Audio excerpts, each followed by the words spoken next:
Қайырлы күн баршаңызға, құрметті оқырмандарым. Бүгін осындай шоколадный сметанник дайындайтын боламыз. Менімен бірге дайындап көріңіздер, өте дәмді шығады, жасалу жолы да оңай. Қонақтарыңызға, балаларыңызға осылай жасап жесеңіздер өте керемет болып шығады.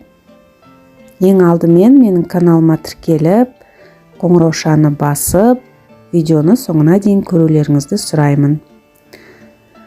Осындай сары майды алып, ыдысқа үккіштің үлкен жағымен өткізіп аламыз және ұнды өлшеп елекке саламыз да үстіне қопсытқышты салып араластырып аламыз електің ішінде.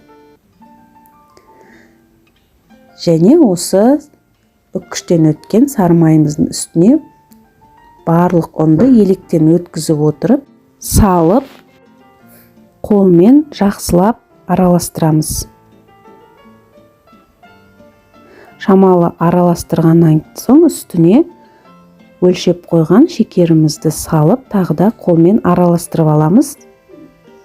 Және үстіне 2 жұмыртқа салдым. Енді осы 2 жұмыртқаны барлығын араластырып, қамыр илейміз. Міне осылай қолмен араластырып отырып, жақсылап қамыр илеп алдық. Енді табаның астына пергамент төсеп, осылай бөліп бірінші табаның шет-шетіне бортик дайындайтын боламыз. Біздің сметаннигіміздің шет-шеті. Шетінің барлығын жабыстырып болғаннан соң, ортасында осылай жабыстырып шығамыз. Қамыр бізде жұмсақ, сол себепті тез жабыстырдық.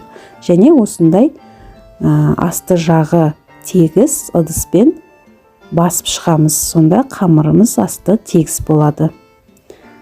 Енді маған начинкаға қосқанға осындай 1 плитка Қазақстан шоколадын водяной баняға қойып, үстіне шамалы сүт құйып, жақсылап ертіп аламыз бір келкі болып шыққанша.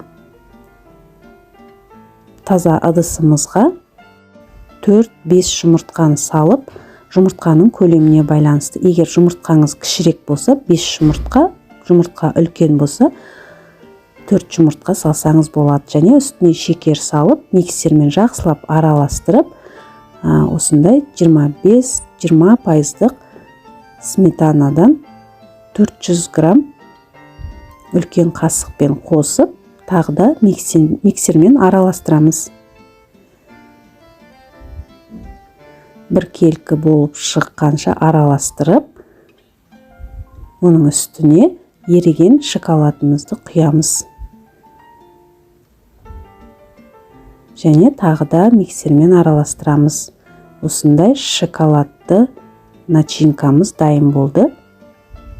Осы начинканы енді табаға төсеп дайындап қойған қамырымыздың үстіне құйып, 180-170 градуста 40 минут пісіріп аламыз. Міне біздің шоколадный сметанный пирогымыз дайын. Өте дәмді болып шықты және әдемі. Менің балаларым 1 шайда таусып жеп қойды. Керемет көп ингредиентті қажет етпейді, жасалу жолы оп-оңай. Сіздерге видео рецепт ұнаған болса, WhatsApp желісіне таратып, каналыма тіркеліп, лайк басып, комментария бөліміне сұрақтарыңызды қоя кетсеңіздер болады. Сіздермен бірге болған Гүлнұр Темировна.